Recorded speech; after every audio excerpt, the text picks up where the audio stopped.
कुलीन मजलिस इत्तेहादुल मुस्लिमीन के सदर बैरिस्टर असदुद्दीन ओवैसी ने शहरियत तरमीमी कानून के खिलाफ सुप्रीम कोर्ट का दरवाजा खटखटाया। अदालत उज़्मा से CAA के निफाज पर फौरी रोक लगाने की दरख्वास्त की। मरकजी हुकूमत ने 2019 में मंजूर किए गए शहरियत तरमीमी कानून यानी CAA को नाफिज कर दिया है, जिसकी मुखालिफत की जा रही है और सुप्रीम कोर्ट में अर्जियां दायर हो रही हैं। ऑल इंडिया मजलिस इत्तेहादुल मुस्लिमीन के सरबराह व हैदराबाद रुकने पार्लियामेंट बैरिस्टर ओवैसी ने भी सुप्रीम कोर्ट का दरवाजा खटखटाया है। उन्होंने सुप्रीम कोर्ट के सामने NRC का मसला भी उठाया और अदालत में दरख्वास्त दायर कर CAA के निफाज पर फौरी रोक लगाने की अपील की। मजलिस के सरबराह ने अदालत में कहा है कि CAA के बाद मुल्क में NRC भी आ रहा है और ये दोनों का नापाक गठजोड़ है। NRC के जरिए हिंदुस्तानी मुसलमानों को निशाना बनाने की साजिश रची जा रही है। उन्होंने अपनी दरख्वास्त में कहा है कि तरमीम शुदा कानून आइन की असल रूह के खिलाफ है। ये आर्टिकल 14, 25 और 21 की खिलाफ वर्जी करता है। ऐसे में जब तक इस मामले की समाअत होती है तब तक इस कानून के निफाज पर रोक लगा देनी चाहिए। असद ओवैसी ने याद दहानी करवाई कि CAA का नोटिफिकेशन जारी करने पर कहा गया था कि मजहब की बुनियाद पर किसी कानून को नहीं बनाया जा सकता और उस पर सुप्रीम कोर्ट कई फैसले भी सुना चुका है।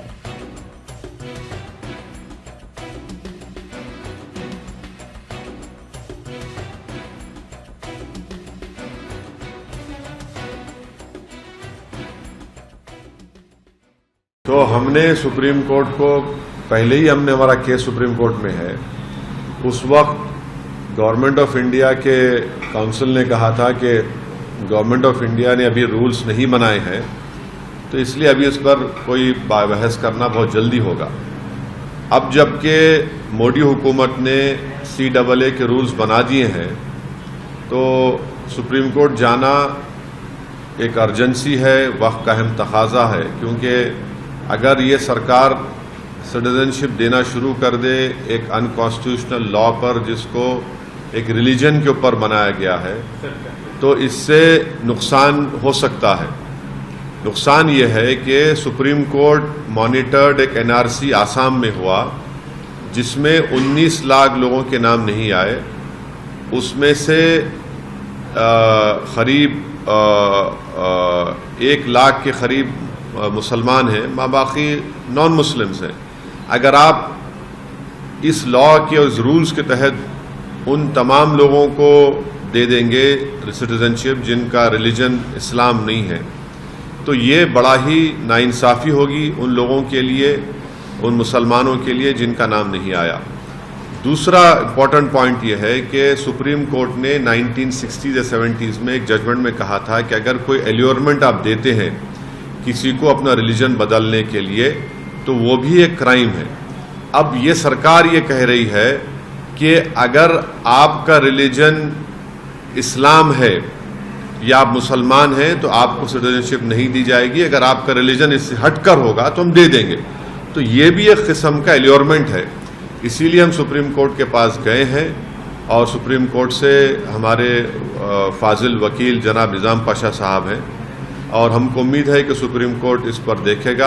अब देखेंगे सुप्रीम कोर्ट में क्या होता है। सर, आपने जैसे CAA जैसे लागू हुआ तो आपने कहा कि चुनावी फायदा लेने के लिए चुनाव जस्ट आने वाला है, उससे पहले क्या ये आप पे अप्लाई नहीं होता कि आप भी जो डॉक्यूमेंट आपने शो किया और सुप्रीम कोर्ट को अप्रोच हुए, आज अभी इस वक्त अनाउंसमेंट हो रहा है, चुनाव का ऐलान हो रहा है, उसके ठीक उसी दिन आप भी कर रहे हैं, तो क्या आप भी पॉलिटिक्स नहीं कर रहे हैं?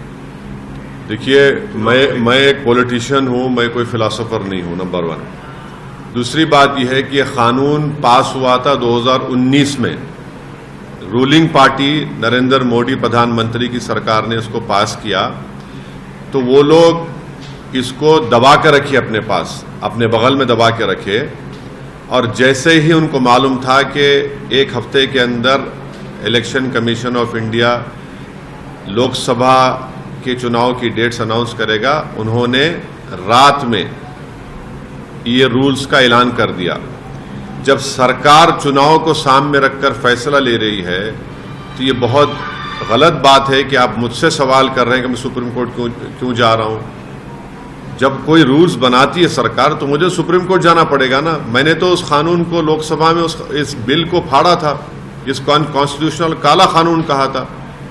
और इस बिल के ज़रिए, इस कानून के ज़रिए सरकार मुसलमानों को ख़ास तौर से और गरीबों को स्टेटलेस बनाना चाहती है, और इस कानून को आपको एनआरसी एनपीआर से जोड़ के देखना है। तो सियासत तो नरेंद्र मोदी कर रहे हैं, और इस तरह का कानून बनाकर। हाँ, अमित शाह जी का कहना है, कल को प्लेटफॉर्म उन्होंने कहा कि आप सीए के ऊपर जो है आप झूठ फैला रहे हैं, आप राजनीति कर रहे हैं, आप डर पैदा कर रहे हैं। उनका कहना है कि जो आप बात बोल रहे हैं वो प्रोविजन सीए के जो नोटिफिकेशन है, जो गवर्नमेंट का नोटिफिकेशन, उसमें नहीं है। उनका आरोप है कि आप जानबूझकर राजनीतिक फायदे मैं एक ही बात कह दी अमित शाह और नरेंद्र मोदी। क्या अमित शाह ने पार्लियामेंट में मेरा नाम लेकर नहीं कहा था कि देश में एनआरसी एनपीआर भी होगा? आपके कई टीवी चैनलों पर अमित शाह ने कहा था कि क्रोनोलॉजी समझिए, एनपीआर एनआरसी होगा। क्या बीजेपी ये कह दे कि आसाम में जो 19 लाख लोगों के नाम सुप्रीम कोर्ट मॉनिटर्ड एनआरसी जो हुआ था, जिसमें 1600 करोड़ रुपए खर्चा किए गए और 50 लोगों ने सुसाइड कर लिया, उसमें हेमंत बिस्व शर्मा जो मुख्यमंत्रियों कह रहे हैं, वो कह चुके हैं कि जो नॉन मुस्लिम हैं उनको सिटीजनशिप मिल जाएगी। मुसलमान क्या करेगा?